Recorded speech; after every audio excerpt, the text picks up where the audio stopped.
Hello, everyone, and welcome back to Floodlights Camera Action. From Brian Cox to Brian and Buomo, we look to bridge the gap between film and football and tell you exactly what the loudest applause of all time, and tell you exactly what films you should be watching and what ones to avoid.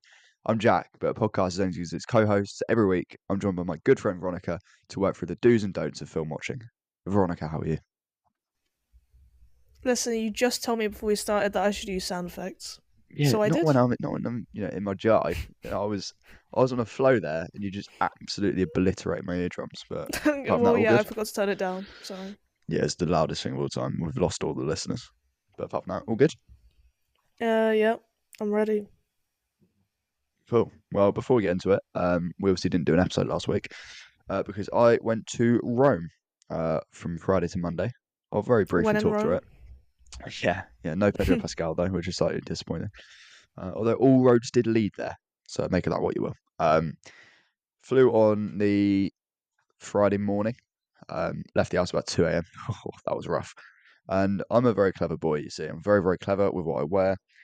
I have the methodology of dress for the weather you want, which is why I wore shorts and a hoodie on the way there. You think, oh, that's all right. You go to Rome, be about 15 degrees in your land.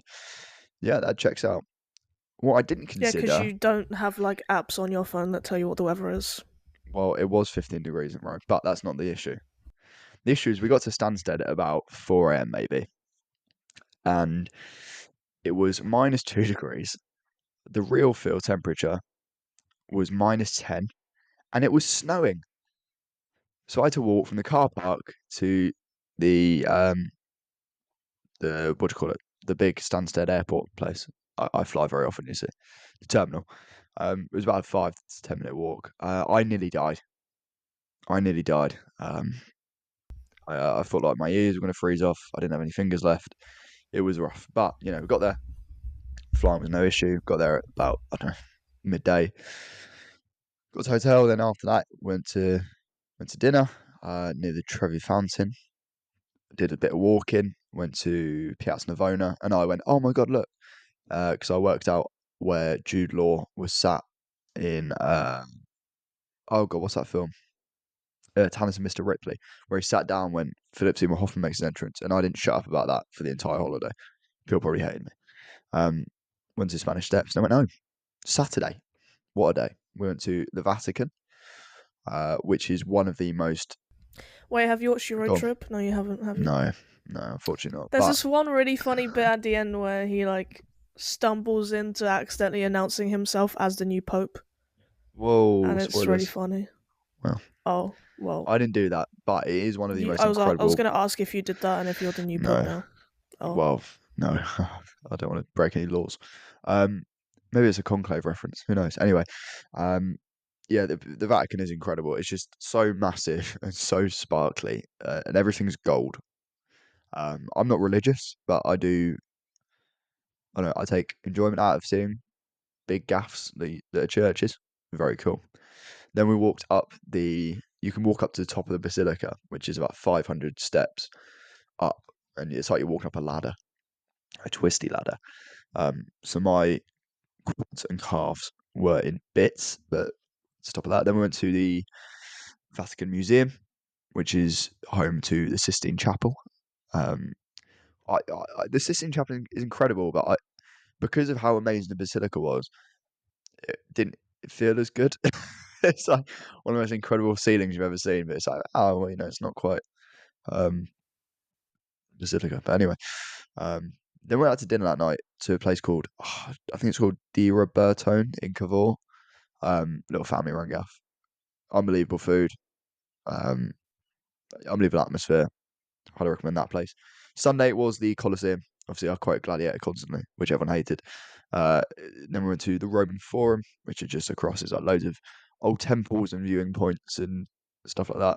Also very cool. Monday was the last day. Went to where did we go to? Went to Piazza Navona, Largo di Torre Argentina, which is I think it's the start of the Theatre of Pompey, which is where Julius Caesar was murdered. Lots of cats there as well.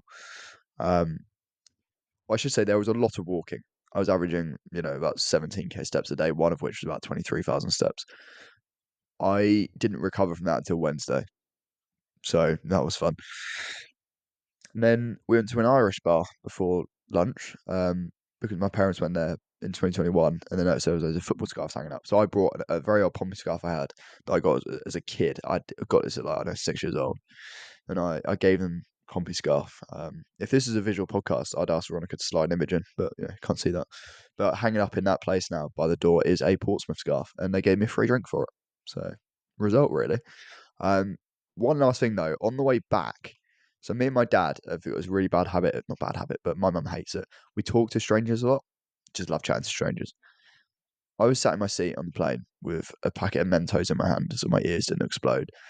And this bloke went to me, he just looked at me, pointed and went, "Give us a Mento." I think it was maybe Welsh.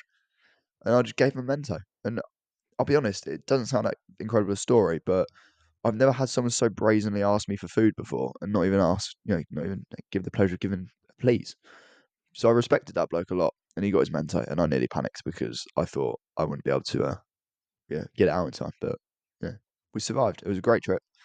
It was a much needed refresh. So yeah, highly recommend going to Rome. Veronica, have you ever been to Rome? You been to Italy? Well, I've been to Venice like twice because I went to Oh Venice God, Film I didn't even Festival. try and serve you up for that. Oh, every And yeah, episode. I'll probably be coming back in 2025, so yeah. Well, you should come with me, but that's a whole Yeah, other situation. I might just not get out of protest. Just refuse. I think you should come. I I mean, I think the probably should. listeners Yeah, would want coverage from both of us. yeah. We do like a mini episode every day. Yep, Yeah, it'd be on Monday live. Night Football. Just be Monday Night Football. We just analyze Yeah. Venice that day. Might have to be done. Someone sponsor us. We don't have to pay for it, please. Oh, that is very true. Yeah, and so we can apply and get a free pass and everything. Yeah, that'd be great. And I mean, as And well. let us stay at the Hotel Excelsior, where all the stars stay. Yeah, Please. I mean, I would take the hotel, not Celsior. I'd take anything. Yeah. Anyway, Veronica, have you got any physical media updates for us this week, or am I the one carrying the torch? I mean, I feel like I did enough last time, so you should make up for it. Yeah, that's fair. Before I start mine, I would say I nearly brought something last night. I was in the cinema, which I'll talk about later, and they went, it was a cult classic. I went, we're in the film yet, but um, before the film they came out, I went, look, we got this poster of the film. It's very rare. We'll take bids for it. They don't want loads of money, and I nearly bid until I saw the size of it, and it was just, I don't know, it must have been like a meter by meter. It was Put it like on the way too big. ceiling. No, but I couldn't have got it home because I don't drive because I'm useless. So don't bid for that. But I do have an actual physical media update. I So before I went away, my parents needed to go into town to get some bits, and I said to my darling parents, "Here's a fiver. I want you to go into CX, and I want you to go to the back of the shop. Obviously, CX is home of the Goths, but they do make themselves look good in this segment, so can't slag them off too much." Um, I said to them, "I want you to get 5 DVDs for £5 and do DVD for a quid." And they did. But when they got up to the thingy majig, the what do you call it? Was up to the man. Um, they kind of explained why they were buying DVDs for me. Didn't forget. They forgot to name the podcast. They just went, "My son has a podcast." So yeah, thanks. So just fucking remember the name. Um, and the guy at the till went, "Well, if he watches them all by the 31st and come back and change it for 5 others." So I've watched all of them, and you're about to get reviews for all of them. I said to them, I don't want any films I've seen before. I want films that you like or think I'd like. So, number one, I know we're doing this in ranking of how good to bad they are. Number one was Date Night, starring Steve Carell, Tina Fey, and one of the most audacious lists of cameos I think I've ever seen in any film. It's just ridiculous. Like Ray Liotta is just uncredited. Like Bill Burr's in there. The guy who plays Liam McPoyle in Always Sunny is there. Just ridiculous. They got a 2.5 out of 5. Kind of shit, but all right.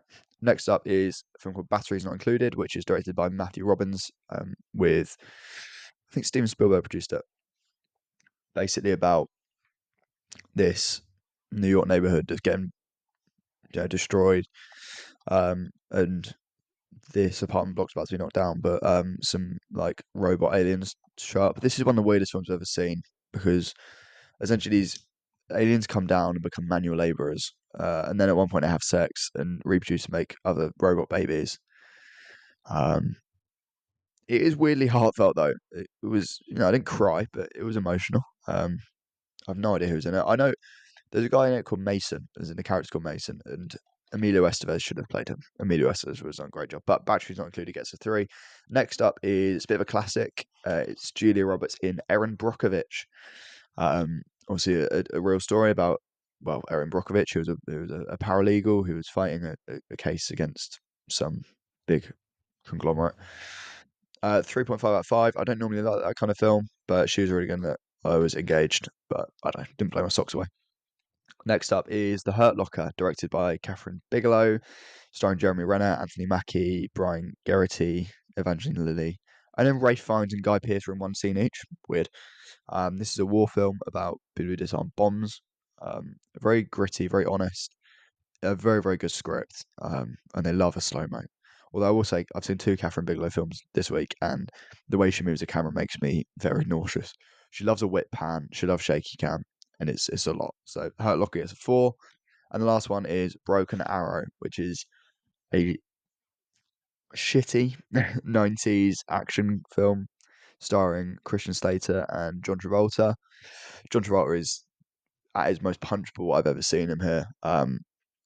This gets a 4. I looked on Letterboxd. It's got an average rating of a 2.9, which does make sense. I'll be honest, it does check out. But I think it was just so cheesy, so um, a bit camp. It was, yeah. I recommend Broken Arrow. Someone's already watched it actually off the back of my recommendation, which is good. But that is the end of my physical media update. Shout out to CX. I'm planning on going back this afternoon, so hopefully they remember that I can swap these for 5 others, and then maybe make a monthly thing. But Veronica, what have we been watching this week? By we, I mean you. What is your first couple of films that you've seen recently? Well, the first two we've already discussed that we've actually both watched, so we can talk about them together. The first one we're going to talk about is Gladiator 2. I ended up giving it 3 stars. I had it at 3.5 when I left, but Did we then, both both bump it down to? We both had it at 3.5 when we first watched it, and we both yeah, bumped it down to a 3. I just feel like I started thinking about it, and that's a bad decision. Like, you should not think about it, because when you start thinking about it, you realize, yeah, actually, it wasn't really that good. Well, it It was was, cool, but it yeah. wasn't good. I think it was just about good, It but was decent. I'd say it's it was decent. It's still worth watching. yeah, it was incredibly flawed, like so flawed. And as you said, like the more you think about, oh, pardon me, the more you think about it, the more you kind of go, oh wait, no, the script was awful, the editing was awful. Kind of There like were, Megalopolis. Shout out, yeah, Well Platinum. actually, I'm not. Funny you say that. I actually was when I was watching it, I was thinking about Megalopolis a lot. Obviously, I Yeah, hated Megalopolis, but there I were like definitely some Megalopolis similarities more there. than this Yeah, that's fair. I Yeah, maybe I have to because it. rewatch Megalopolis. Yeah, I I don't get, know. I I need get to that. I mean, rewatch. yeah, yeah. I don't want to give Live Copper any more stream of publicity. us watch partying Megalopolis when Yeah, I'll just live fucking channel commentary. taken down. Um, but no, I think the more I think about it, it feels like this film should have been 4 hours. I'm not saying that's a good thing I that would not watch 4 hours. no, but you get my point in terms of like the sheer amount of plot points there were, and it kind of just jumped from 1 to 2 to 3 to 4, making absolutely like there's a scene where one of the main characters hates another main character, um, and then in the space of one scene, he completely flips, and it's like, oh, where's that come from? And they kind of get along, and like as a whole, it makes sense, but there's no setup there. And yeah, I just think the pacing was awful. Yeah, I thought the VFX was really shit as well. Like it just looked plasticky. It kind of lacked that grittiness and that honesty of the first film. I will I say want to though, say, okay, uh, can I just quickly jump in while go on. you were talking about it, the pacing and it being like cut up and messy? Hmm. We do have to mention that it's come out that they did cut like the co-lead in the film, which was the Palestinian actress May Kalamawi, who was meant to play the daughter of Denzel Washington's character, apparently. Yeah, I mean, And I did. it's very visible that they cut loads of stuff out, in my opinion, anyway. It's quite obvious, Yeah, and and it I'm not. makes it We're look not going to. messy. I'm not going to sit here and say like it was absolutely because she's Palestinian, because I don't think we can say that legally. I'm not going to say that. I don't want to get sued. But what's noticeable is, when I think there are some directors that get away with it. Like, for example, I know you've not seen it, but Thin Red Line by Terrence Malick, Adrian Brody was supposed to be the lead in that film, and in the end, because of the way they edited it, Jim Caviezel became the lead, and Adrian Brody had like one speaking line, and they kind of got away with it there. But regardless of your reason for cutting May Calloway, is it May Calloway? Is it? Kalamawi, I think. Okay, cool. Whatever your reasons for cutting Unless I'm her, saying it wrong. unless you get it spot on, which Ridley Scott didn't because he cut loads of corners. And like, I get it, he's at 87, that makes sense. Um, when you cut loads of corners, you are gonna miss out on on And I'm not aggression, saying it would have and been good. It just probably would have been better, it would have been a bit more a bit holistic more and structured, more structured. Because can I and just more say, so interesting. we had a lot of debate in the Discord about Paul I'd Mescal. never say that again. About what? Saying what? We were having a debate in the Discord. Never We say were, that again. we were. Um, Okay. I don't think Paul Mescal was bad in this film or miscast, to be honest. I think he was fine. I don't know. I think the script let him down, and he can't shout either. Like I saw a guy on TikTok saying like he yells like he's been holding in his shit for a year, and that's fair. I thought he was okay in this film, but again, I think it Nah, all comes down to the script. I don't think he was bad though. I think he was just like a nah. 5 out of 10. I think It shouldn't have been him. Listen, like, I just remember that there's that one scene before they go out for that, like, sea battle or whatever in the Colosseum. And he's, like, making this big speech to guys who are, like, double his height and look like they could snap him in half. And I'm just like, I don't, listen, I'm not saying that being short is bad, but in this situation, you're making a film, you could pick anyone in the world, and you just pick some guy who does not look like he would be the leader of this group of people. Like, I'm just gonna say it. And he doesn't have the charisma. Like someone like Timothy Chalamet in June, for example. He's not the biggest guy, but he just has that kind of lead action film movie star energy. I don't know. Paul Mescal doesn't have that. He seems like he should just go to an indie film. I don't mm. know. That's just my we opinion. we Glenn chatted Powell about it. has it as well. Yeah. I mean, I don't think. I think when you have Russell Crowe in the first film, I don't think anyone's ever going to be as good as him. And I do agree in terms of like he's not a short guy, and he's not a he's a big He guy. just doesn't look like But he he should looks be there. normal, right? He looks Yeah, normal. Which if I look like that, I'll be over the moon. But um, I think it also like you can get around it when he is smaller than people. There are ways of positioning the camera to like but it's fucking not about Tom him Cruise. physically being small. It's about his aura. He does not Okay, have yeah, the aura of yeah. a leader. I think he can have that in like 10 years' time, for example. But as you say, his when he's at his best is kind of those indie projects, dramatic roles, and I think he's a really Well, good except actor. all of us strangers. Well, Yeah, yeah. he can't do accents. I actually didn't hate his accent in this film. It was kind of a bit weird, He was but just I didn't hate. cringe in that film. Oh well. Yeah, I, I, I, I think he has got an issue in terms of his lack of range, which means if he doesn't address that, and if he just wants to keep doing dramatic roles forever, that's fine. But ultimately, it does affect his legacy in terms of I don't think you can be a great actor when you've not got great range. I look at Timothy, for example. He's done romance, done comedy, he's done action, he's done sci-fi.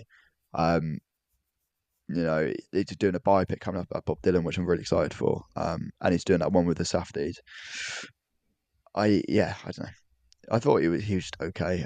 But yeah, I think I think actually to be positive, I think Denzel Washington is absolutely incredible in this film. But I think he's He, just like his he's Denzel. standard is higher than everyone else's. So like it's a standard Denzel, but a standard No, Denzel is yeah, better than everyone else. he was the only one in this film who was able to elevate the script. Okay, no, that's a lie because I thought Joseph Quinn was actually really good. Actually, I preferred what's his name, Fred Oh, the other guy, Heckinger. he's in White Lotus.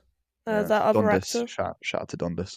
But Yeah, I don't know. Like I think Denzel is like I think Joseph Quinn and Fred Heckinger did a good job, but yeah, like they're not even as for me anyway. They're not even close to the level Denzel is operating in for this film. But any final thoughts on Gladiator 2 before we move on? yeah. Ridley Scott equals washed. Yeah, I cannot hot take. I've only seen three of his films, three of the other guy's films, but Yeah, I I probably prefer have as well, his but I washed. prefer his brother Tony Scott. And I've seen I four haven't Ridley liked any films. of them to be honest. So like, Well, you like the original Gladiator? oh yeah, well one. No, yeah. I think he's just like he's done a lot of for me anyway. That might he's done like three or four, six, 7 out of 10 films, and then you got Gladiator, which is just so clearly his best film. But I do want to watch more of his stuff because But I also, like when his he brother makes as a well. film, it just feels like when he makes a bad film, it's boring. Yeah, Like it's not like like Megalopolis, which even like if you just exactly. which I thought was shit, but equally it was so just You would stupid and rewatch it. Would you rewatch Gladiator 2? Probably not. Or not like for a while, Napoleon? no, because also like if I wanted to rewatch Gladiator 2, I just watch the original Yeah. because the Gladiator 2 does not improve on a not even not one element of the original film. It's kind of crazy. Like obviously, I can't keep talking about Gladiator constantly, but yeah, let's move on. Let's move on. What is the No, next let's film all you move watched? on. Because I Okay, also want to say one more thing. go on. Stuck here forever. I want to say one more thing, which is that I think recently I've noticed there's a new film coming out, and it's really hard to gauge if the film's going to be good or not based on critics' reactions because Yeah, I'm glad you to said me, it this. feels like when people go and watch a preview of a film or like a pre like screening, a secret screening or whatever the fuck, like a press screening or premiere, they come out and they all say like this was the best film of all time. This is going to win the Oscar. This could be nominated for this. Paul Mescal's incredible. Like this guy's incredible. Oh my god, it's going to change your life. Best film I've seen in 2025. Like that is literally what every review I see looks like now. Like the same thing is happening with Wicked. Like every critic review, and it's just like it becomes like so difficult to And gauge like whether something's even good. the annoying thing is that like these people that did go to these screenings, they're not bad critics or bad the people they don't have bad takes on films. It's just it almost feels like they've gone, oh my god, I've been invited to the secret screening, the premiere, whatever. And they're like, oh, I can't say anything bad. It's like, yeah, well, you can. If the filmmakers are insecure enough to not be able to take any form of criticism, obviously make sure your criticism is justified. Like, I think we've done a pretty good job of balancing out the positives and the negatives. Just if you've got an opportunity, just take it. Like, I just don't feel be. like it's a recent thing. It didn't used to be this bad. Maybe it's because like when critics are negative, they get a lot of shit for it. That is like one part of why they probably I don't will go as say hard as though, they like should. a lot of the people that were invited to the early Our screenings, influencers, yeah. yeah, they're not critic. Like, okay, I don't mean like influencing that. Oh, you're a dirty little influencer. No, These like people do talk about film yeah. regularly, but equally they aren't. David Ehrlich, for example, or Hmm. Mark Commode.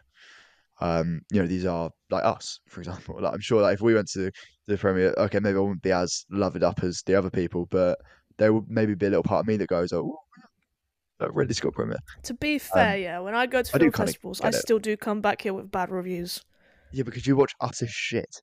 Like some of the films Uh, you were watching at Venice, I was like, "What are whoa. we doing here?" Oh, come on! Some of the films you were talking about, Jesus. Okay, but like if I have a spare 2 hours, I'm gonna go watch a film. Oh yeah, no, absolutely. I don't blame you for it. I don't blame you for it at all. Just saying. But I could have just gone and given everything 5 stars and said, "Well, yeah, I love everyone. Invite me again." yeah, I'm But quite. that's not I me. I'm when I'm at the real. cinema, I tend to give higher ratings than if I watched it at home. But I think I'm losing that now because Megalopolis gave a 1-2 Gladiator, and I was really excited for Megalopolis. Really excited for Gladiator 2, and I gave them a 1 and a Megalopus was 3. not that low. Like I feel like you just give that for a No, bit. it was Like I shit. just don't believe that. It was shit. It was shit. Mm-mm. Anyway, If I'm at the cinema and I'm bored, that is when I hate a film because I'm like, yeah, you wasted my time. that's fair. Bike riders. I cancelled my screening when you told me it was boring. Oh God, it's just like I can't be Gladiator. bothered. It was just sorry, it was not Gladiator. It was like Goodfellas with bad accents. Okay, let's move on. Fucking hell, keeping you up. What's next? What are we talking Yeah. about next? What's the next film? Actually, we are talking about the only. Well, actually, that's a spoiler. The highest rated film I have today, which Yeah, me too. is Blowout, 5 stars. Round of I watched it applause. on Criterion. Woo! Yeah, I didn't watch it on I can't be Criterion. bothered. Sorry. Well, The sound effects are too far. I made them anyway. So, whatever. Okay. Anyway, what do you Right. Should think I of start? Blowout? Yeah. Cool, of course. Uh, it's incredible. and it like completely surprised me how incredible it is because I usually am not. Oh, did I just click something? No. Um, I'm usually not like a massive thriller, action, mystery person. Like especially older films like that. Like I don't know. They have to have something else for me to be interested. Split So I diopter don't. shots. Well, That's you're the that's one just something who's like else. obsessed with those. I don't really care that much, but I do. I love them. so it completely surprised me because it's not the type of genre that I would love. It's just not. But I saw you gave it 5 stars, and I thought, okay, wait, this might be something crazy. And then I watched it, and I had high expectations because of you, and I still loved it. I still gave it 5 stars, which means it's actually really, really, really good. And the fact that we agree on a 5 star film is also incredible. Um, I just want to say the ending before the ending, like the fireworks bit, Yeah. that is like one of the most gorgeous shots I've seen in so long. And I don't know if it's because I had the 4K UHD version, but it was actually like beautiful. Like it looks incredible. I would love to see it at the cinema. If any cinema in London's showing Blowout, let me know because I extend I that would to just love to Portsmouth. see that stuff at the Any cinema. any any Yeah, on Portsmouth number six, cinema shown. Portsmouth. I will drive down if you manage to show this. If Jack manages to convince you guys to show it. Um, I'll like, twist but their then arm. the actual ending is like insane. Like, it's so out of pocket and it's so unexpected because like oh my god, I don't even know if anyone ever has ever predicted that ending. Um, like what he says because it's so funny Talking of him, can we and it's talk about just perfect. how insane of a level John Travolta is operating at in this film? Oh yeah, He is actually incredible. so Isn't that one of his first ridiculously good. films? I know it was quite not late into his career, but Oh, it was he looks 90s young. It was Travolta. good. I mean, he was as good as John Travolta, but he's operating at such a stupidly good level. I was so Dramatically, impressed. his physical acting is pretty good in this film, and Yeah, that the ending is just sensational. But obviously, it's directed by Brian De Palma, who did things like Carrie, Carlito's Way, Mission Impossible, which we'll talk about later. It reminded me a bit of a David Lynch film. Um, Obviously, I've got a bit of a mixed relationship with David Lynch films, but it kind of had I that don't feel of really it. like Like, any of them. no, I mean, I'm not that high. I like David Lynch as a person, but I'm not high on his films. But it was kind of that mystery and a little bit surreal. And there was a scene about 30 minutes in. This is minor spoilers and not too big of a spoiler, where he is making the picture book, and I realize what he's going to do. He's going to combine the pictures and the sound, and I literally started fucking applauding. I was like, "Yeah, that's such a cool decision," because it wasn't even like, "Oh my god, that's such an amazing like story choice," but it was just, I don't know, like it's just I love films about art, and obviously this was a thriller and a mystery, but there was a lot about filmmaking in there, and yeah, I just thought it was sensational. And going back to what I mentioned earlier in terms of split diopter shots, there was must have been about 15 in there. And every time it happened, I go, that's better than the last one. And just keep getting better and better and better. And there was one where the killer is chasing the woman, and you see her walking down the street, and he puts his hand into a thing of fish at a shop, and he grabs a knife, and it's incredible. But yeah, I've also got it at 5. I watched it before I went to Rome. Um, I've wanted to watch it for a while, but obviously Veronica brought it on Criterion, and I was like, yeah, I should probably watch it. And yeah, did not let down at all. Can I just Any give other a bit of thoughts? a plot description? Because, Yeah, yeah, of course. just so Yeah, people not done a want, very good if job you of want to describing it, watch have we? it, I'll give a basic one at least, because I do think that we both recommend anyone watches it. Oh Like, yeah, in my absolutely. opinion, and I watched it with my parents and they both loved it as well. So, It's we not that have long more. either. It's what, No, like an hour 40? yeah, it is. It's like an hour No 40. excuses, people. And I honestly think every single person will give it at least 3.5 stars. I cannot see a world in which you watch this and you don't give it at least like a 7 out of 10. Like, there's absolutely no way. Even if you're someone who doesn't watch films, like, consistently. But anyway, basic kind of plot points. It's about a guy played by John Travolta. He does sound for films. And he's, like, out in a park at night catching new sounds and, like, recording them and stuff. And then he, like, accidentally captures the sounds from a car crash and then he does something, and then he listens back to it later and he realizes, oh my god, you can hear the tire go, before the tire goes, you can hear a gunshot. So then he's like suspicious, and then like he gets involved in this massive plot, basically. So that's where the mystery comes in. But like Jack said, it's like so well shot and directed. John I forgot to, Travolta I is forgot to great. mention the score. I don't know who did the score for it. I'm gonna Google it actually. Yeah, The score is just so moving. Blowout I composer. think well the Criterion version has like some crazy like The guy called special sound stuff on it as well, so Hino it's so good. Hino Donaggio. So he looks Sounds like the most like Italian a man of all time. wine. Yeah. Hey, do you want a bottle of Pinot Donaggio? Yeah, Yeah, if you insist. absolutely. Yeah, just sensational. Sensational. But before we move on to your films that I obviously didn't watch, I wanted to do a little bit because I've decided like I'm going to talk about what I want. And the bit for this week, well, I have a few little bits. Okay, the first bit of Veronica's waffle for this week is that I want to talk about flashback songs. Okay, because me and my friends we did this kind of like fight bracket thing with 2000 songs, like 2000s pop songs, and like we realized like holy shit, Timberland was something else. Timberland was actually insane in the 2000s. I think out of our top six, like the quarterfinal, actually top eight quarterfinal, he had about five songs in there out of the top eight. Him and Nelly Furtado actually carried those years, and it's She's like a crazy. bird. I'm like a bird. What a fucking song that That's is. my least favorite song of hers. like I think that it might be went the only. popular. It might be the only Nelly Furtado song I've actually heard. I've No, probably it's heard not more. because have you heard Right. Man Eater?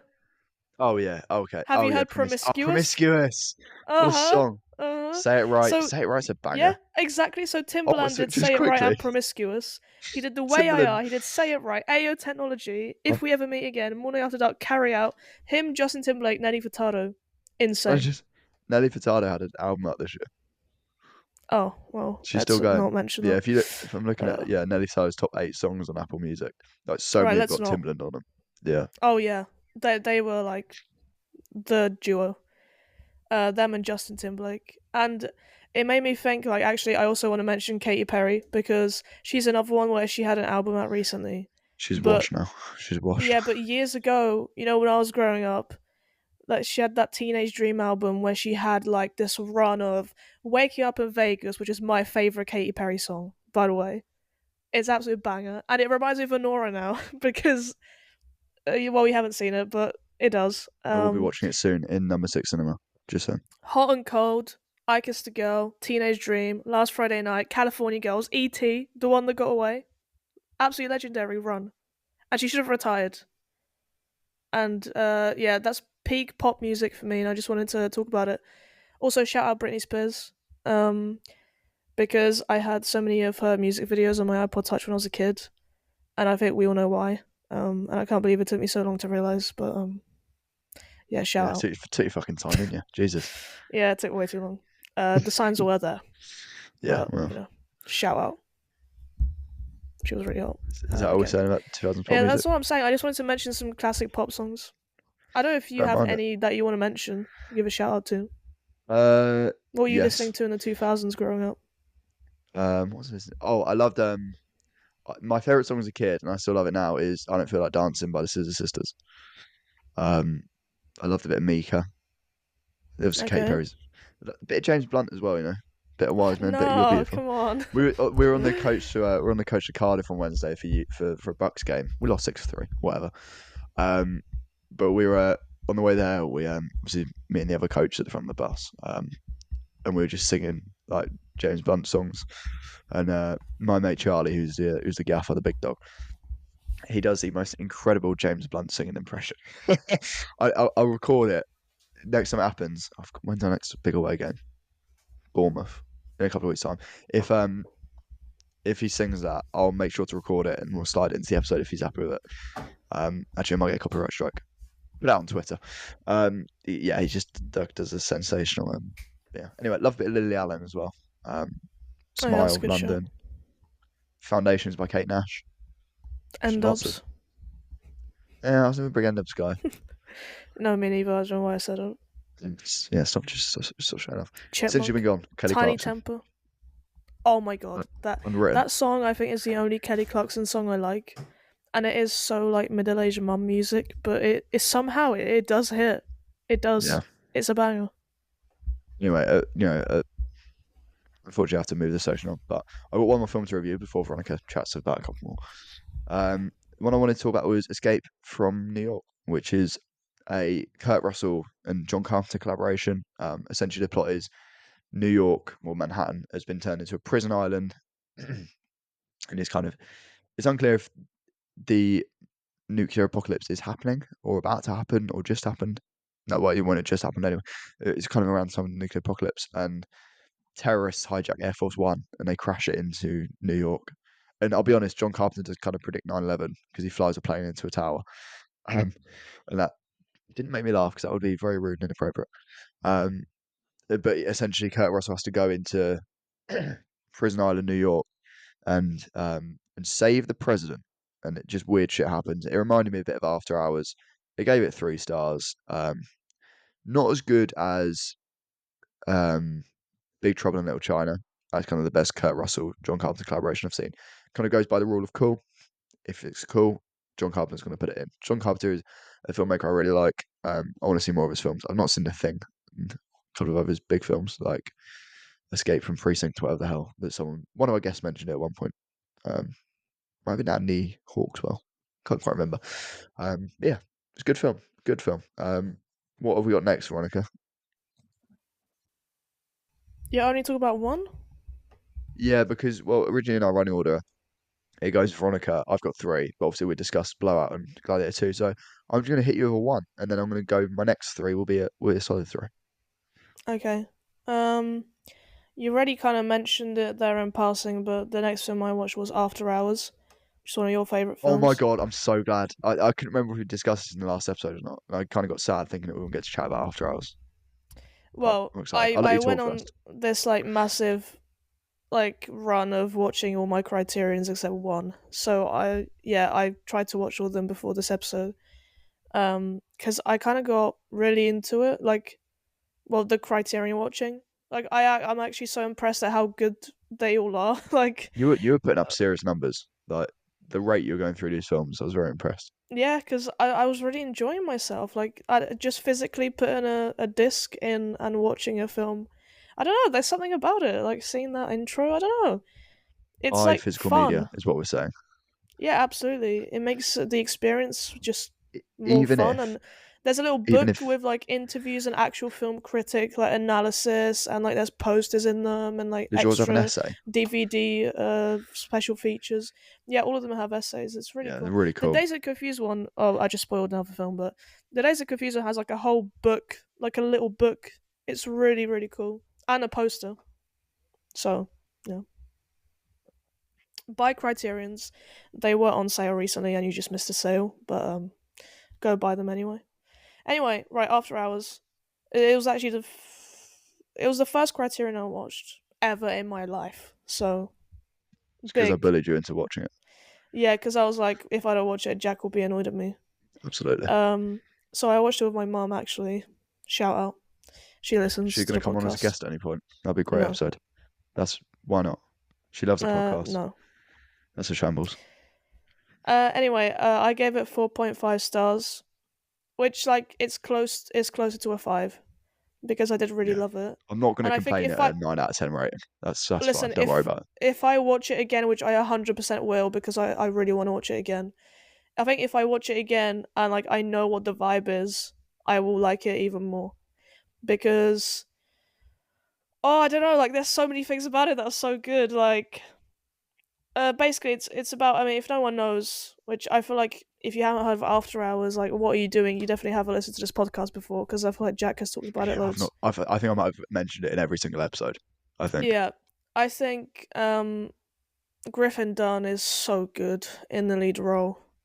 it's one of my favorite ever Incredible. performances. Like I genuinely mean that. There are some lines that I didn't catch in the first time that I caught the second time, and it's just his comedic timing and like his physical acting of like the expressions he'll have because he's just like so just like oh I just want to fucking go home. Oh, he's so good. But yeah, have a little describe what's the plot of the film in basic terms. Yeah, so basically, it's this guy. He works in an office, and then on his way home, he goes to a coffee shop. He meets a woman who's like, "Oh, come round mine later," and he's like, "Hell yeah!" So then he goes to her house, and it's a He's the bit weird. horniest man of all time, by the way. Whoa! No, he like the things he do for sex. Like, Listen, come on. I will just say the fact that he goes back. I don't know if that's a spoiler, but the fact that he goes back at a point is like insane. Why? Like, go home. Like the whole time I'm watching, I'm like, first of all, where are your keys? I was worried about his house keys the whole fucking film, He nearly and dies from then keys multiple and then times. where the hell is he going? Like, why is he going there? Why is he going there? Why is he going there? Like, he just like okay, I'm not like victim blaming. Well, I don't know if he's a victim. I He guess doesn't yeah, he help is. himself. But like, he doesn't help himself. Like, he's not good at decision making. Like, on if he was on FM, he'd have like five decision making. Yeah. I saw someone compare it to like it's like a and I agree with this wholeheartedly. It's like a mouse stuck in a maze. He just Yeah, but keeps like a turning really into dumb corners and one. like just shit keeps happening to him and it's so Yeah. funny. And I honestly think that well, I haven't watched every Scorsese film, but like I've watched quite a few, and like every one I watch is like 4.5 or 5 stars. I have never watched a bad Scorsese, and I think he is one of the best directors of all time. And I've watched Killers of the Flower Moon and The Irishman, which are his newer films, and I've watched a few of his older films like Shutter Island, After Hours, whatever. Um, and to me, he's like consistently been an incredible director, and I think he's probably one of the best directors of all time, like objectively. 80s And if you don't rate Scorsese is just Scorsese, there is incredible. actually something wrong with you. And I was listening to that other podcast um, with your mates, and they were slandering Scorsese, and I actually was so annoyed. What podcast? They don't know any ball, and they're actually embarrassing. What podcast is this? Jaffin. Oh yeah. Yeah, don't tell Flav, be livid. That is why you cancelled your Patreon, because Yeah, it's not they because slander it's Scorsese. not because I'm skint. You know, it's because of the Scorsese slander. I think Yeah, that's fair. exactly. It's not even like you, you're not saying that like it's a hot take. Like Scorsese, like if me saying like No, I know Richard Linklater is one of the best of all time. but it's like we need to It's, appreciate him now because not everything has to be a hipster take. Just everything he Scorsese makes is is great. incredible. Yeah, especially in the 80s. Fucking, he was on Well, such I a mean, I run. even love his new stuff. I know that you're not like the biggest fan, but I don't know if you've watched It, Killers of the Flower Moon. Scorsese is one of my favorite directors. Have you watched Killers of the Flower Moon? Yeah, I saw it in cinema on opening day. It's Yeah, incredible. same. The It only is film I don't incredible. Okay, good. love is The Irishman. I've got that like a 7 out of 10, but I need See, to I rewatch it. absolutely love The Irishman. And like I think Taxi Driver's a bit overrated, but still, that's like an Oh eight out yeah, of ten. Taxi. Oh wait, no, I forgot Taxi Driver Scorsese. I didn't like that one. That's the Yeah, only but one I didn't but like. like one bad film, or like one film you don't like rather. Yeah, and the others all Yeah, he's being just 5 stars is like yeah, it's a yeah. pretty insane But record. like some is I love 80s Scorsese. So After Hours, King of Comedy is unbelievable. I need to So watch much, that next. it's so much I'll better watch than it before Joker. next episode. Good. I'd love to chat about that because I've not seen it in a while. Yeah, Um, what's it called? Oh God, the Shutter Island is snooker so one, good. Man. Color of Money. Yeah, Wait, Shutter is Shutter Island. Island even Scorsese? Yeah, it is. Yeah, Yeah, yeah, Scorsese. It's a little bit, yeah, I love that film. yeah, so good. But yeah, go watch After Hours. I keep saying it, and now I'm not just one guy talking about it. Veronica agrees as well. It's one of the best films I've ever seen. It's so funny. Really, it's like 90 minutes as well. Like you got no Yeah, it's excuse. pretty short. It's just sensational. The editing is by Thelma Schoonmaker. I think I said it in the last episode, but Yeah, you Thelma did. Yeah, Schoonmaker, her editing is just so good. And it feels weird like picking out like such a specific role. But round of applause for Thelma Schoonmaker.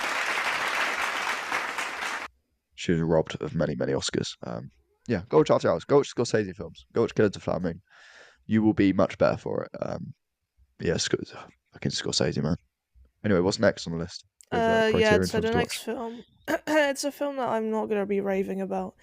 So you remember last episode I told you that I started watching this film, and I watched the first 20 minutes, and I just turned it Oh yeah, off because I was so bored. Look the back. anime one. Yeah, and like, since then, more of like my friends and people I know who watch films have watched it and they all love it.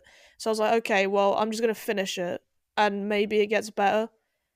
And spoiler alert, it does not get better for me anyway. Um, it Is has there a like a crazy average rating on Letterboxd. I don't understand why. I gave it 2 stars. I mean, it's rubbish. you're I just a I hater? don't You're get just a it. hater. Listen, I like people have said that they cried.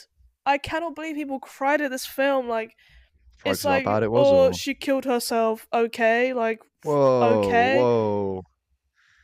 Oh, spoilers. I was gonna watch Well, it. anyway, who is actually gonna watch it? No one is gonna watch Not it. me. If yeah, exactly, you're not gonna watch it. No one listening will watch it because I gave it 2 stars and everyone trusts my opinion. Sorry to all of So, our listeners on Apple Podcasts about the spoilers, because there are loads of uh, you. oh yeah, well yeah, actually, you know what? We're mid-episode. Let's just give a quick shout out to listeners on Apple Podcasts You're a because real listener if you're there are listening to this actually point. like so many, and we didn't realize until very recently that Apple Podcasts is big. We're big on Apple Podcasts apparently. Well, big. We're Yeah, yeah. bigger than on Big is Spotify. big is relative. But yeah, so shout out and keep listening on Apple Podcasts. We see you. You're our best friends. That sounded a bit like do you remember in Succession when the news company was like, "We're listening to you." Yeah. God, I love Succession so much. Yeah, Matthew same. McFadden. Oh, did you Is see it? they're releasing Yeah, I like a was vinyl set of all the the score from soundtrack. all the Oh seasons? Oh my God, god, I I need could. that. Oh my God, I could get Kendall singing that fucking Billy Joel song on vinyl. Um, Okay. did you see the Well, clips recently going viral of Matthew McFadden talking about Keely Hawes and how she doesn't cook ever? no. He's such a sweetheart. I love Matthew McFadden. Anyway, I'm ruining your flow.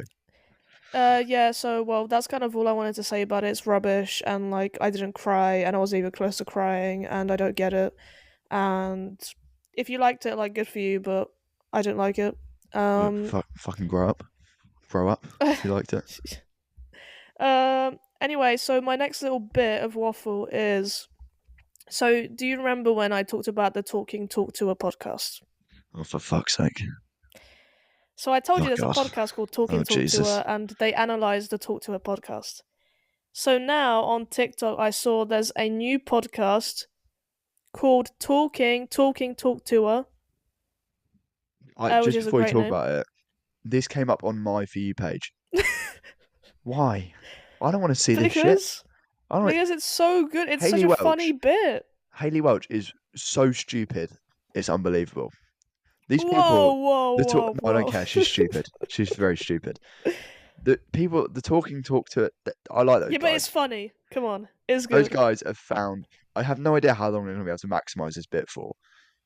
But the fact is now talk to her. Why? I mean, no, I get it. Like, Well, it is what if we pretty started a funny. page? What if we make this bit a weekly? Do you watch talk to her every week, or No, talk to her? I just see the clips on my Maybe we'll make it a TikTok. weekly bit, and we'll do talking about talk to her. Yeah, We'll until see how like there's a far we. new one, and then we talk about Yeah, that one. yeah. But like It's like Avon. people who want to know what it is, I mean, it's pretty like self-explanatory. But they will analyze the way in which the two hosts of Talking Talk to Her analyze the the Talk to Her podcast and Talk to a Girl, her co-host Mindy or some shit. I don't know. I can't remember her name. He's biased for Pookie. So, oh God, just Yeah, shut the fuck up. Oh and God, they do they my head in. basically just analyze the dynamics between the two hosts of Talking Talk to Her. And I listen. This is a developing story at FCA. We will bring updates. And I think it's really funny, to be honest. Yep. So that's my little update. Mark Cuban was on the new episode, by the way. I've talked to her recently. Mark Cuban. Yeah, What the fuck's he doing on there? I I saw a don't meme about know. him having a big dick. By the way, I don't know if that's true.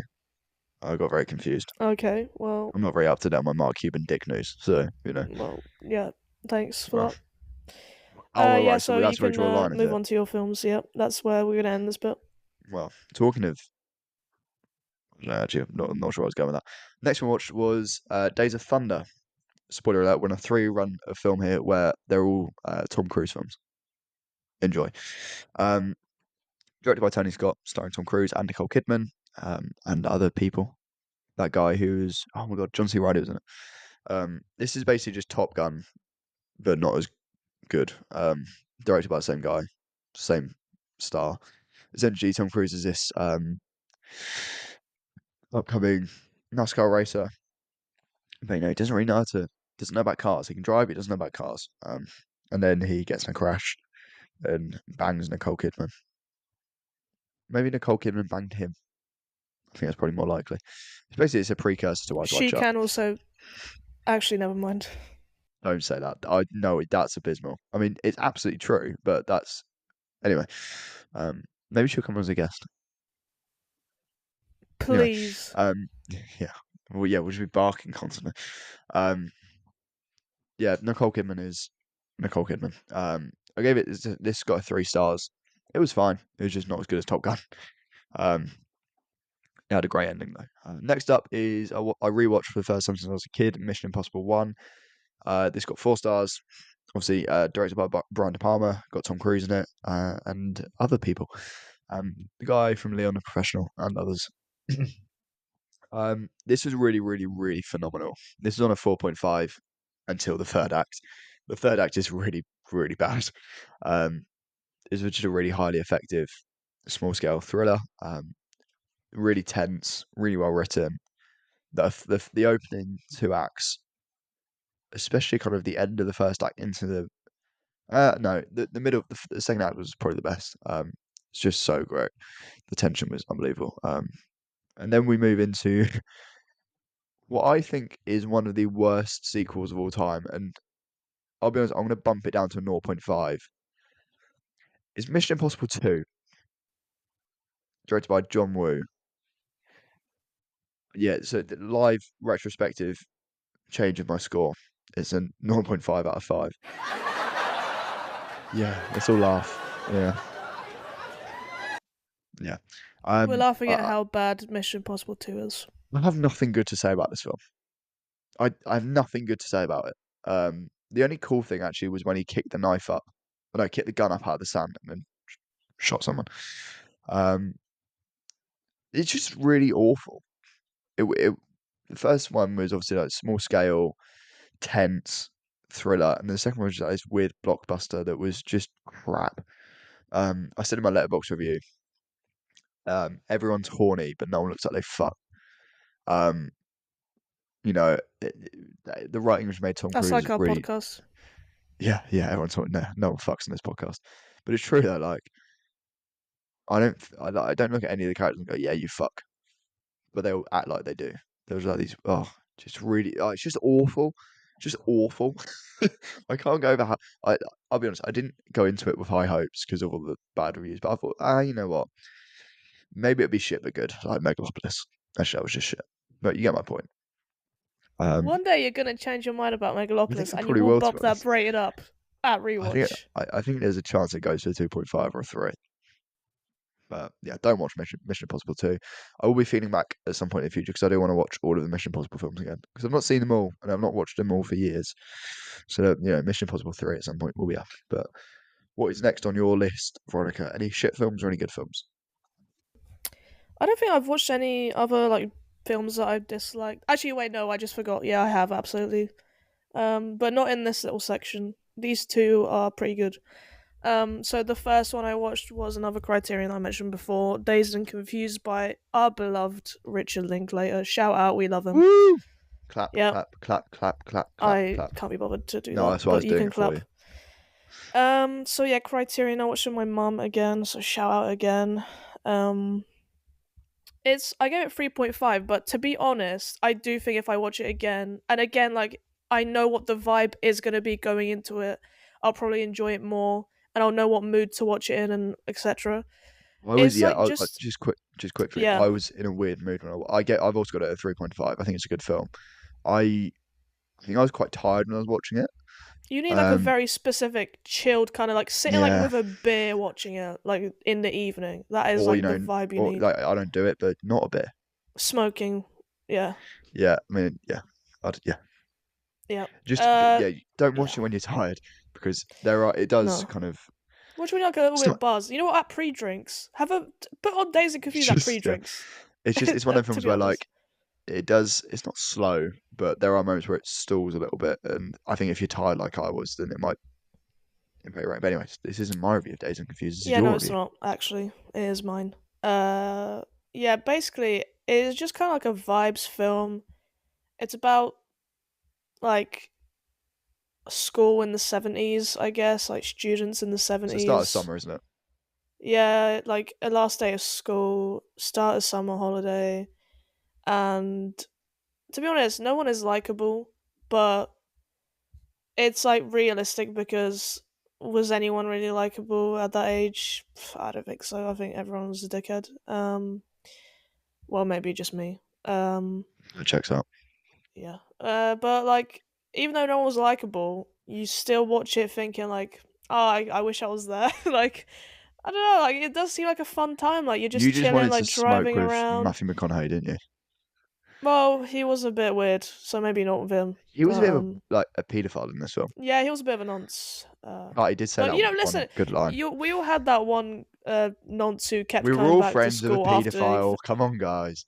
Well, no, I'm just saying, like, you have those guys who like graduated 5 years ago and they still showed up at parties, On a like, BMX. Or they just wait outside the school, get on a BMX. That's not what you yeah, doing. or like giving out weed, yeah. Uh, but anyway, like it just seems like you just kind of wish you were there, like just like chilling, driving around, drinking beers, like chatting shit, going to the drive-through, sitting there for a bit, and go to the snooker club, like playing pool with Isn't everyone. Ben Affleck in this film? Yeah, he is, Yeah. and yeah, it's kind of crazy. Like it's just he's just there and he's just beating kids up. But yeah, it's cool to see him. Uh, Are we I don't saying know, it's friend of like show? loads Are we of saying chill friend of show Ben Affleck? activities. Are we pro Huh? Ben Affleck on this podcast? Yeah, we are. I love him. Yeah, big time, big Yeah. time. Especially after watching that Jennifer Lopez documentary, I definitely do appreciate Ben Affleck and Now apparently that with he Jennifer has had Garner. to live with that. Um, Jennifer Garner uh, looks very close to Julia Roberts. It's very confusing. But yeah, I actually don't know which one is which. well done, Ben No Affleck. offense. Three Yeah, we cheers for love Ben you, Affleck. Ben. Woo! Yeah. Woo. Okay, but yeah, like I said, it does need a rewatch. I also didn't mention that it's called See Ben Affleck and Matthew McConaughey in like an earlier role. Um, but yeah, it's just a vibes film. Like if you're just sitting there with a beer, like after work, and you're not too sleepy, just have a little watch and just chill. Yeah. Fun fact. Fun fact, no recommendation. This is the first time Matthew McConaughey ever said, all right, all right, all right. Actually, he didn't say it like that. That'd be mental. Um, it was the All first right, time he all ever right, used his all icon. right. All right, all right, all right. That's the first time he ever used his iconic catchphrase um, in the film. So, fun fact about that. But if you want a different Richard Linklater vibes film that I have at a 5 star, go watch Everybody Everybody Wants wants Some. some. It's basically like the I knew modern you'd day say that. version. Modern day. It was set in the 80s, but it's like a up to date version of Dazed and Confused, and it's a better film. It's got Glenn Powell in it. It's got some other I love Glen people in it. Powell. Go watch Everybody Wants Some. It's Richard Linklater's best coming of age film. I think I can say that. No, boy, it's between that and Boyhood. Richard Linklater is great. He's got like, I think I'm at like, just trying to think, 4 5 star films. I think. Can Yeah, we talk about Glen Powell for a bit because we haven't talked about him in a long for time, a and we bit, both love him. for a bit, for like fucking 20 minutes of Glenn Powell chat. Let's do it. All right, yeah. So did you know how like everyone's been doing those lookalike contests in America? Oh God, I hate that it just. Do you see the Paul Mescal one? I don't care about Paul Mescal, There was some apps. There was one that was good, and there was some absolute fucking but it looks disgraces. bad. I've got a really potty Right. mouth, by the way. Apologies for the swearing on this episode. I don't think it matters. No one's Anyway, listening so apart from an apple. did you see that there was a Glen Powell one, and he sent a video message, and his mum was the judge, and the prize was to actually be in one of his films.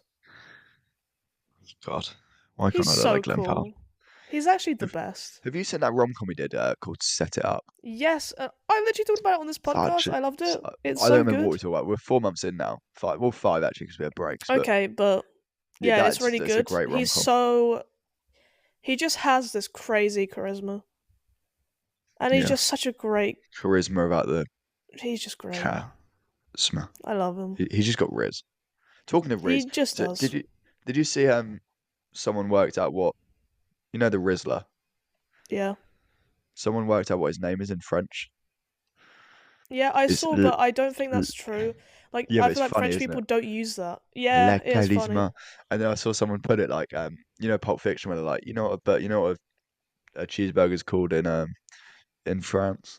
La Real with cheese, la charisma. But Yeah, I just yeah, didn't like Pulp Fiction, so I'm not gonna laugh at that. oh, God, stop being edgy. Sorry. Stop being. Okay, I'm gonna move on to my second film of this section, which is a short film. So I didn't rate it because I feel like short films are too short to rate. I don't know. Like, I'm not gonna put like, oh yeah, that was a 5-star short film. It's the same rating as Blowout. Like, it's just not. So I don't rate them. It's like I don't know. Anyway, it's actually on YouTube, so anyone can watch it and log it on your letterbox. It's only 20 minutes long, and it's called Reality Plus with the plus sign instead of plus the word. Um, and it's Coralie Fargiat's film that she made before The she made The substance, right? Substance. Yeah. Yeah.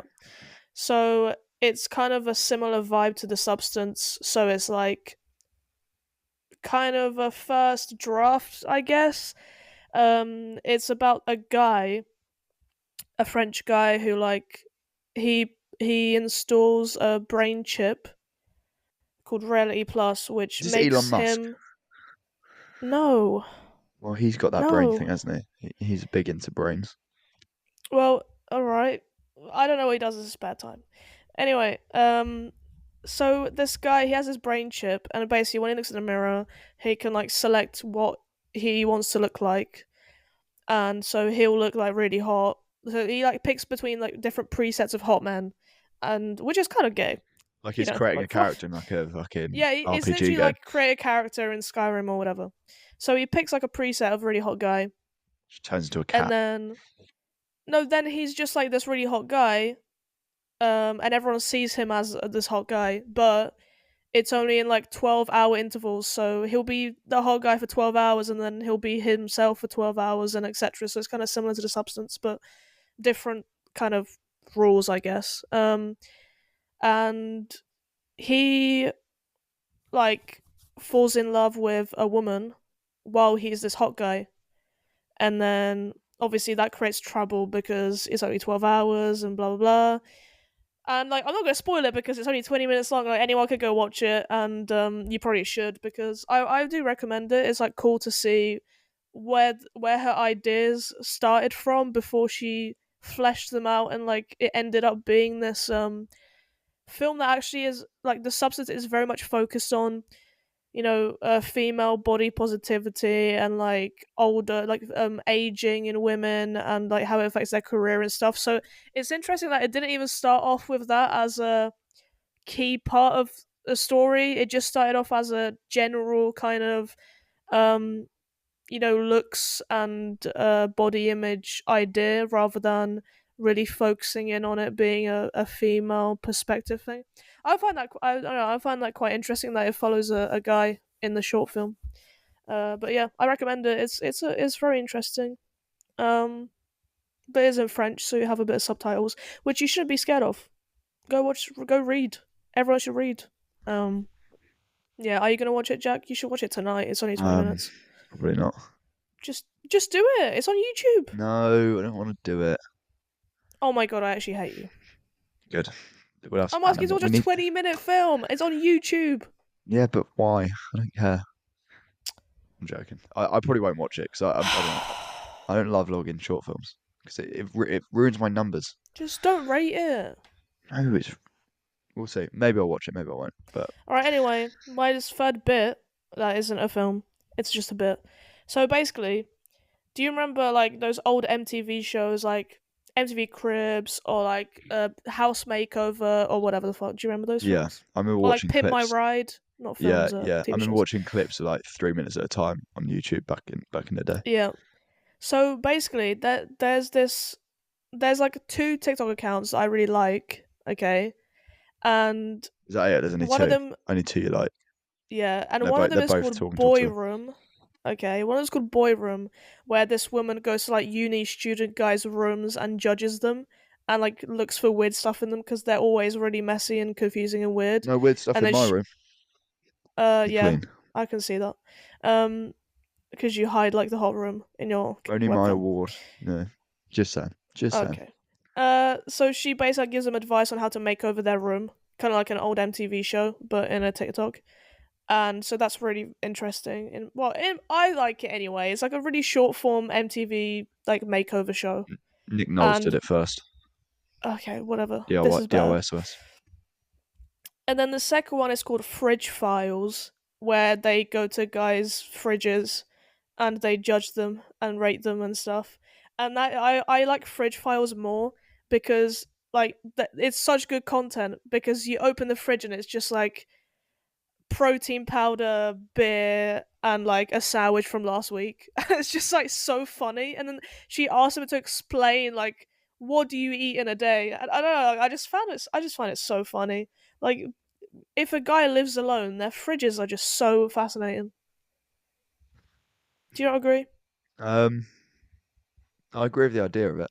I don't tend to root around people's fridges though.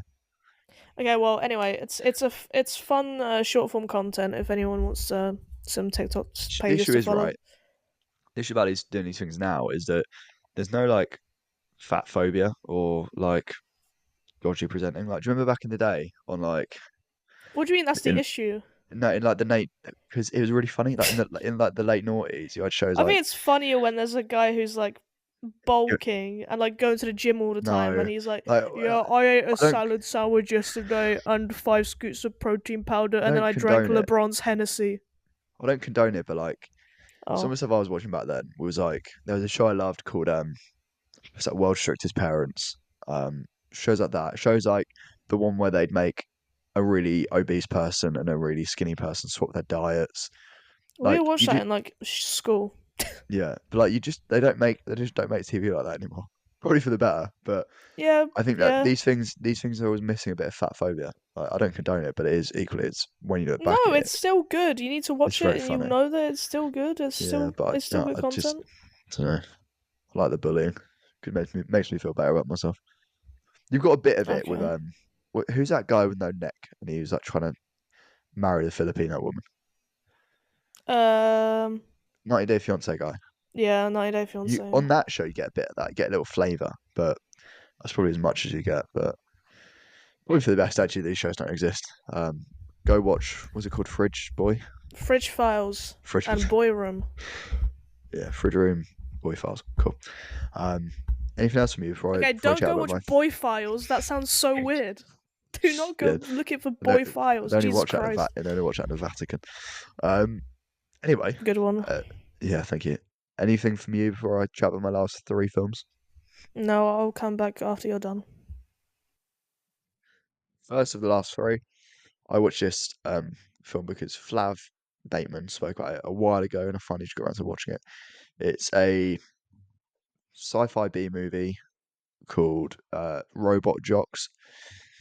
Essentially, the world had a nuclear war, and war is banned. And in order to decide it, they go basically they have like fights in like Pacific Rim type machines, and that's how they set like they're fighting over like Alaska in this film, and they have to the winner gets Alaska basically. I don't have loads of ads about it. Just kind of like a dad movie. It's better than I expected. I expected it to be awful, but it got like a 2.5 at the moment. It is closer to two than three though, I will say. Um, yeah, that's all right. Next up, I watched a 2024 release, The Apprentice. This film is absolutely sensational. It's a 4.5 out of 5. If it was half an hour longer, it would have got a 5. Easy. Um, I think the editing, the soundtrack, and the visuals are just so perfectly suited to the style of film we wanted to make and the story itself. Um, it, Jeremy Strong deserves an Oscar nomination for this, if not the win. Um, I think he's just so stupidly good at it. He's channeling Kendall Roy a lot, but I think his performance in this is actually better than in Succession, which is incredible. Um, I do not believe that for a second. There is no way. he There is no honestly, way. honestly, he's so good. There's Sebastian no way. Stan is also very Not good at, better and than Ken Roy. I think no, I think his performances. I think Anyway, Sebastian Stan is great as Donald Trump. He starts the film. I loved his acting choices. Like he didn't go full Trump at the beginning. Like you could kind of see the insecurity, and you could see like the mouth gestures and the Trumpisms, but he kind of slowly ramped it up as the film went on. Like, it would have been so easy to do the voice. He didn't really do the voice at all, which I think was a really good choice. Um, yeah, it's in my top 10 of 2024 so far, and I need to rejig some of my ratings. So I think it'll probably stay in there coming in the year because I don't think there's many more that come out. Maybe Anora, but even then, it will still stay in. Anora will Um, be your top film. I don't think it will. It will. Okay, I mean, yeah, I'd be open to it, but we'll see when I see it. I think I'm seeing it next couple of weeks, hopefully. I saw the trailer Also, for it when you last night. grow up and watch The Substance. It's not happening. I don't care. Anyway, yeah, go watch The Apprentice. It's the first hour is like this really not vibey. Vibey is the wrong word, but really exhilarating, really high energy. And then the second half is just you see the true despicable, abhorrent nature of Donald Trump, and it's not a hit piece. It definitely doesn't paint him in a favourable light. It's very honest, and it's one of the films that just goes, "Here's the facts. Here's what happened," or there's some slight dramatizations, but it kind of lets you decide. So yeah, just really, really, really fucking good. And the last film I saw it last night in the number six cinema in Portsmouth, local independent cinema. I love it there. Um, I saw Point Break, and to link back to the physical media update, I nearly brought the poster, but I wouldn't be able to get it home, so I decided not to. Um, it was packed out. It's actually the busiest I've ever seen it there. It was basically a full screening, which is unbelievable to see. I was sat Number next six to, cinema. Reply to our email. yeah, I'm actually going to email them at some point to try and, anyway, um, I was sat next to, so on my left, I had an empty seat.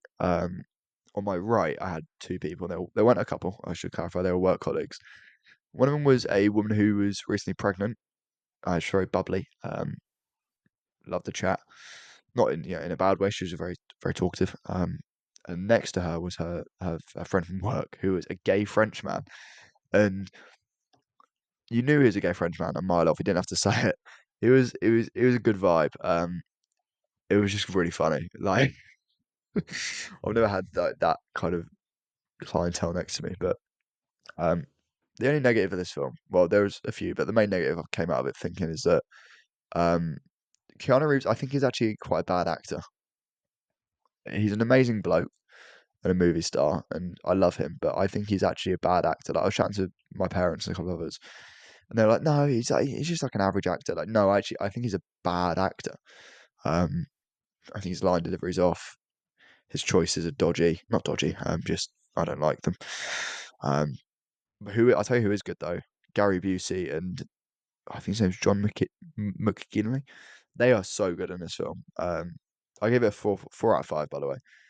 Patrick Swayze's in it. But basically, the plot is there are some bank robbers who the FBI think are surfers. So John Travolta, not John Travolta, no, John Travolta's not in it. Keanu Reeves goes undercover as a surfer to try and infiltrate the gang. It's, I mean, this is the highest compliment possible. It's one of the gayest films I've ever seen, but I mean that in a good way. Directed by Catherine Bigelow, who also directed The Hurt Locker. The way she moves the camera made me feel actually ill at some points because it was on such a big screen. It was just so shaky, and I had to take my glasses off, and that seemed to help. Um, I would have loved to see Tony Scott direct this. Not to say Catherine Bigelow did a bad job, but I think look at Days of Thunder, True Romance, Top Gun. I think Tony Scott would have done such an insanely good job on this film. That would have been a cool angle. And it would have been even gayer than it was before, which would be even would have been a great thing. But yeah, recommend Point Break. If you're in the Portsmouth area, check out Number Six Cinema. It's in the historic dockyard. Really well priced, run by volunteers. The clientele that go are lovely. And yeah, they pick some really good films to put on. So that is the last film I watched. But what is next on the agenda, Veronica? Okay, these are my last two films, and the first one actually is very high rated. Again, it's a Criterion, and it's City Lights by Charles Chaplin. Oh I'm my gonna god, I keep hate you calling him so Charles. much. I hate you so much. I knew It you were going says to do it as on the well. I knew. cover, it says Charles. I don't care. That's not his name. Okay, well, anyway, it's a 1931 film. I think it's the oldest film I've seen. It's my first silent film as well. I watched it with my parents. 4.5 stars I You know, gave it. but that's And it untrue might though. be 5 next time. Isn't Hundreds of Beavers, Thousands of Bit, whatever it's called, a silent film? Or am I wrong? Oh, yeah, it is. You're right, actually. See, Yeah, you're I right. haven't seen the film. I know. I'm just Wow. I'm Yeah, the I resident forgot. fact I checker. just forgot, to be honest.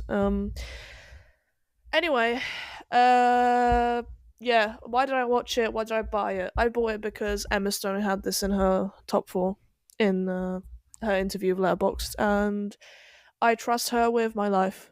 So I bought it and I watched it for Emma. So shout out Emma Stone.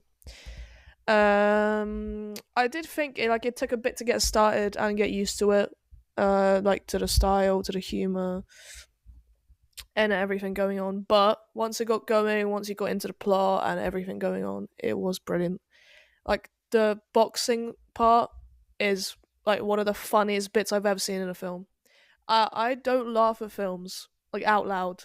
I've probably never laughed out loud in a You a cinema. you a nose laugher.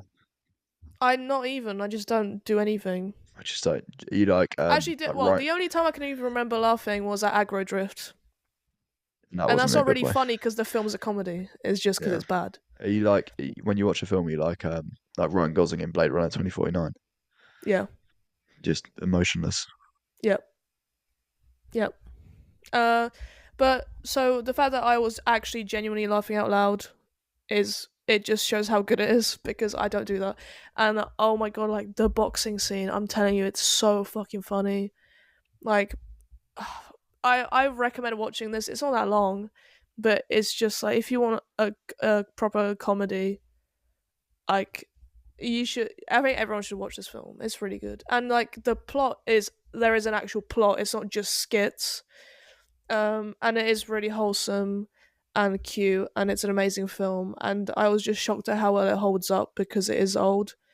And like on a side note, in general, I find it incredible that a film made so long ago can age so well and can still make people laugh and like enjoy it now. I just can't even comprehend like how insane that is. I don't know, like maybe it's just me who thinks that that's crazy that someone in 1931 released a film that you can watch now and you still laugh at it and you still think it's really funny and charming and wholesome. And I don't know, like it's just I think it just show I think that is just like a sign that a film is kind of like generational or like a classic, like a proper classic. um because some films age badly within like a year, so I just think it shows So how some films age talented the badly people within a working on it. week. I'm looking at you, Yeah, Gladiator too. exactly. So like imagine how talented the writers and the filmmakers and actors have to be involved in films like this to have it hold up this well. Like I think that's crazy. But well, it's like this podcast, in 10 years time people listen and be like, how is this not the number one podcast in the UK? um how did people Yeah, miss this? yeah. Yeah, that's what it'll be like. um But anyway, so yeah, Chaplin in the film is really fruity actually, and it's so cute. Like Is he a he's just little? such a cute little guy. It's so Is he funny. zesty? He is zesty for sure. Yeah, good. I like Good on, he's zesty to good the old point where Charles. before I went to sleep, I did Google was Charlie Chaplin gay, but he wasn't. Was he? Apparently, no. Was he? Apparently not. Is he like gay in the way that like Gordon Ramsay in the early noughties was rumored to be gay? No, No, he's just like a it's, little cutie it's pie in this very film. new Labour. Just a sweetie. But yeah, no, it's definitely rewatchable. I recommend like if you want to buy the Criterion without watching the film, you probably could just do that like I did, and you'll enjoy it. And you'll probably watch it like keep coming back to it because it is great, and it does have the potential to be a 5-star film if I watch it again and I love it again. It's just like the beginning; it just takes time to get started and get into it, and you might not buy into it at first, but then it kind of brings you back in to the point where you love it so much you actually end up loving the whole thing. But yeah, so that's that. City Lights, recommended. And then the last film I saw was recently, like I don't know, a few days ago. 2024 film. It's called Your Monster, and I don't know if anyone's watched it. I don't know if you even No, heard of it. not even heard of it. Well, I gave it 2 stars, Ooh, and to be honest, it could be lower. I just picked two out of a hat.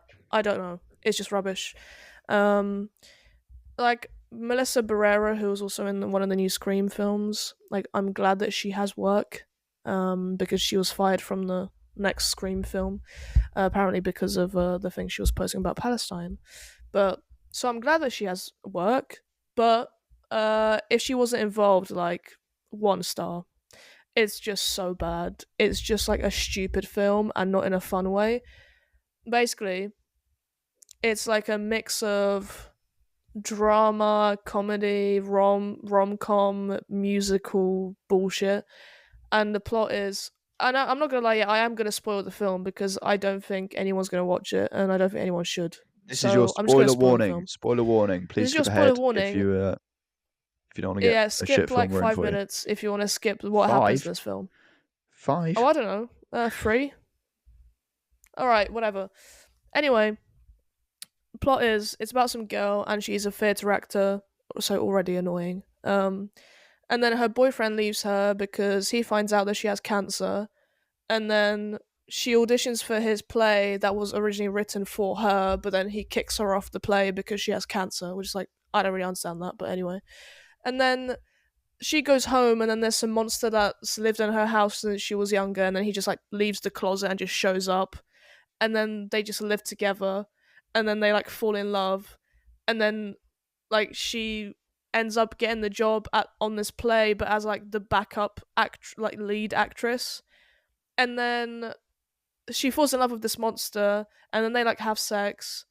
I don't know how that works, and then she like goes to work, and then she backstage kisses her boyfriend, and the monster's like all annoyed, and then she shows up at the play like on opening day in the leading role because like she just does. I don't know how they even let her get on stage because like she's a backup, and I don't know if I missed something, This sounds like one of the but worst films of whatever. all time.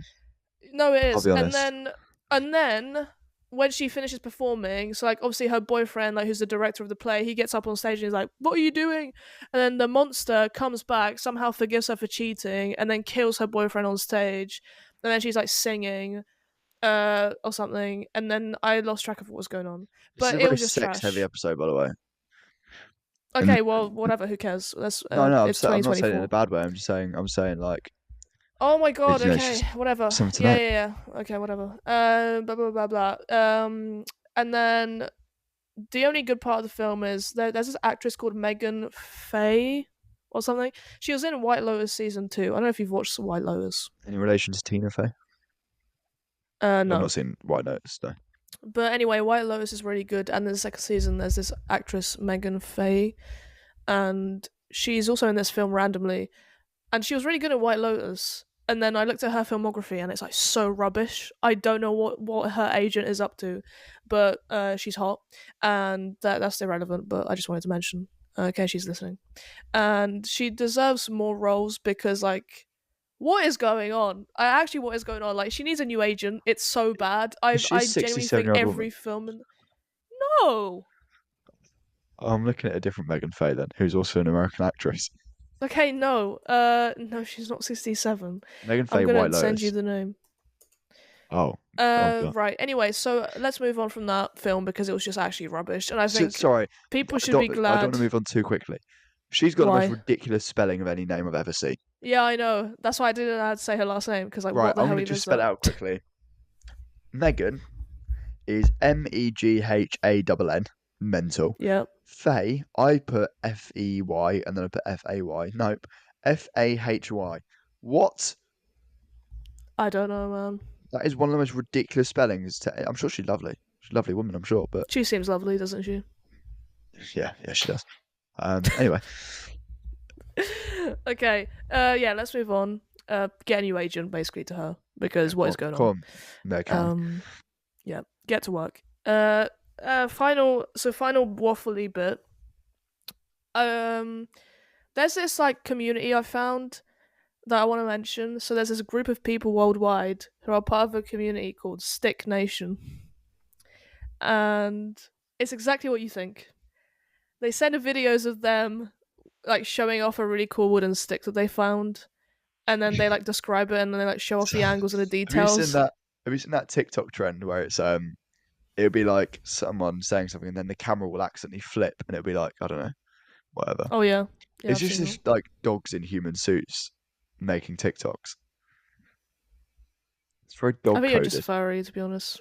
Yeah, very get Um, way too much airtime on this podcast. It's slightly worrying. yeah, let's move on. So anyway, Stick Nation. So they like send in videos from like all over the world showing off like really cool sticks, and then some of them are actually so sick. Like there was this one I saw recently. There was a guy from Sacramento, California. Shout out, and it looked like a scythe, like like the deaf guy, like he holds a scythe, and it's like that big like thing The on the deaf end. guy, also known as the Grim Deaf. Reaper. Oh yeah, yeah, him. So it looked like that. It's like a massive stick that looked like that, and it was just actually so sick. And it reminded me of Horrible Histories. You know, like they had that bit with stupid deaths. Did you ever watch Horrible Histories? They had a bit, Yeah, no, I did watch Horror Histories. and it I was don't like remember that bit though. stupid deaths. Do That do does ring a do bell do actually. do do do do. And I it was like the like books guy who more. was holding a scythe, and he was like, "Oh, what are you in for?" And then there's like some historic guy who was like, "Oh, I killed a guy," and he's like, "Oh, how did you die?" And like, it's Really funny. doing Horrible Histories a lot of service there. But anyway, yeah, I just wanted to also mention that I loved Horrible Histories when I was a kid. And do you remember any of the song parodies? Because they were really good. Obviously, Charles II. Oh yeah, classic. Obviously, that's I kind of loved hack though, people isn't and it? people love me. Go on, full thing. No, I don't know the rest. To be honest, like I forgot. Wow, that's There was poor. also That's that poor. one, "Born to Rule all over you." Do do do do do Careful, we're do gonna get a do do. copyright do. strike if you keep going. Okay, right. Such. And then there was that Highwayman one about Dick Turpin. Yes, I love that one. I don't Banger. remember how it went though. I don't either, but I just remember it was a banger. Yeah, It's like funny name da as well. da da da highwayman da da da da da da. It was something like that. Well, anyway, yeah, and the actor who played Dick Turpin in Charles II was hot as well. Let's just want to underline that just for no Yeah, reason. underline that. Put a full stop at the end. Yep. And then like the very very very last bit I'm gonna mention because I actually thought I already talked about this last episode, but apparently I didn't. So there's this woman in New York who goes around bodegas and she like meets cats that live there and work there, and I think it's very cute. And I wanted to ask you, like, do you think we should adopt that culture in the UK? Just like have cats at off-license shops or like chip shops, or I don't know, just like wandering So around because it is I pretty ha cool. I have a story about this from Rome, and we mentioned it before the episode started, so I made sure not to talk about it earlier. I on the Before I went to the Colosseum, so I booking for the Colosseum was at like I don't know, we had to be there for like 11:15 maybe. My little sister loves cats, and there is a famous cat cafe in Rome in one of the worst areas I've ever been to in my life. Apparently, it used to be the ghetto, which checks out. Um, and there's a cat cafe. It's a vegan cafe, and we was like, oh, okay, sure, we'll go for a cup of tea, and then we'll go to the. I think we had 45 minutes, plenty of time to have a muffin and a cup of tea, whatever. We get in there, and immediately we sit down, and the waitress came over very sternly and kind of rudely went, "You're not allowed to order just drinks. This isn't." She said, "This isn't a coffee shop. It's called the fucking cat cafe." Anyway, it gets worse. The atmosphere in there was actually really nice. Had nice calm music, like a bit of like fucking Otis Redding, Dock of the Bay. There was cats everywhere. It didn't smell of cat, which is quite nice. Um, so we ordered 5 chocolate muffins to go, just so we could get that out of the way, and then we had 3 teas, a milkshake, and a coffee. We waited 35 minutes for 4 hot drinks and a milkshake. Um, we got to the point where we were going to be late for our booking for the Colosseum. And bear in mind, you can't. If you're late, you're late. You don't get in. And it was like hundreds of pounds. Um, so my dad goes up to a woman because this is ridiculous at this point. And he went to her. We're going to be late. We have the coffees to go. And she was like, "Oh no, no, no! But don't worry. It'll only be another 15 minutes." Essentially, we would have had to wait 50 minutes for for a few teas. And funny enough, as soon as my dad says that's not acceptable, they come over immediately with the drinks. Um, and it's literally just a tea bag, some sugars, um, a thing of oat milk and a boiled like pot of water. It would have taken 50 minutes for that. Um, it was ridiculously expensive as well. Genuinely, I think it's the worst service I've ever had at any place ever. Not normally I do this. Don't go to it was called like what was it called? I don't know. Anyway, is it the Cat Cafe? Don't go to the Cat Cafe in Rome. It's not worth it. Yeah, it's just it would have got like a two out of five, 1.5 out of five because the atmosphere was lovely. But the service was an utter disgrace. But to end, we've got a couple of bits of film news for you. Number one, my beloved Tom Cruise is set to star in Doug Liman's upcoming thriller Deeper. Can't remember what the plot is about, but Tom Cruise has got some really, really fun and interesting projects lined up, and I'm really excited about this arc of Cruise's career. I think it'll hark back to his kind of his '90s films. Um, May December by Todd Haynes, I think it is, was originally supposed to be in black and white. Uh, that would have been cool. Um, the DP for Gladiator 2 has said that Ridley Scott's got lazy.